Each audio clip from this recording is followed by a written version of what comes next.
Hi అండి, అందరికీ నమస్కారం. నేను మీ శ్రీనివాసులు శెట్టి. నేను ఈరోజు మీ ముందుకు ఎందుకు వచ్చానంటే, మనందరికీ తెలుసు ఈరోజు చాలా ముఖ్యమైన రోజు. మన ఏపీ ఎలక్షన్ రిజల్ట్ డే.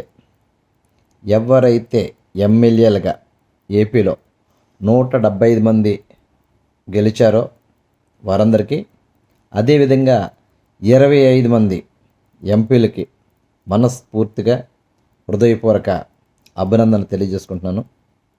అయితే ఈరోజు చూసినటువంటి రిజల్ట్ నేనైతే ఊహించలేదు.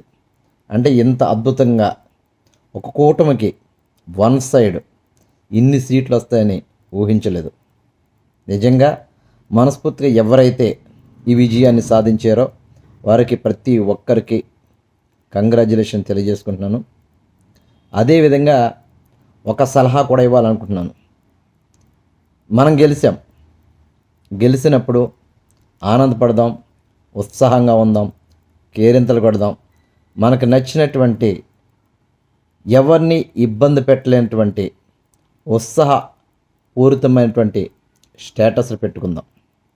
అంతేకాని ఎవరైతే ఓడిపోయారో వాళ్ళని బాధ పెడుతూ, వాళ్ళని కవ్విస్తూ, దెబ్బ తగిలిన వాడికి ఆ పుండి మీదే మళ్ళీ పుల్లపెట్టి గుచ్చినట్టుగా వాళ్ళని హేళన చేస్తూ పోస్టులు పెట్టడం, అది నా దృష్టిలో అది తప్పని నా భావన.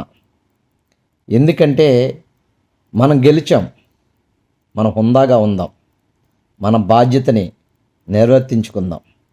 నిజంగా జనసేన ఏదైతే 21 ఎమ్మెల్యే స్థానాలు, 2 ఎంపీ స్థానాలు పోటీ చేసి చరిత్ర, మళ్ళీ జనసేనకు కూడా ఇటువంటి పర్సంటేజ్ రానటువంటి ఈ సిచ్యువేషన్లో చాలా ఆనందంగా ఉంది, చాలా హ్యాపీగా ఉంది.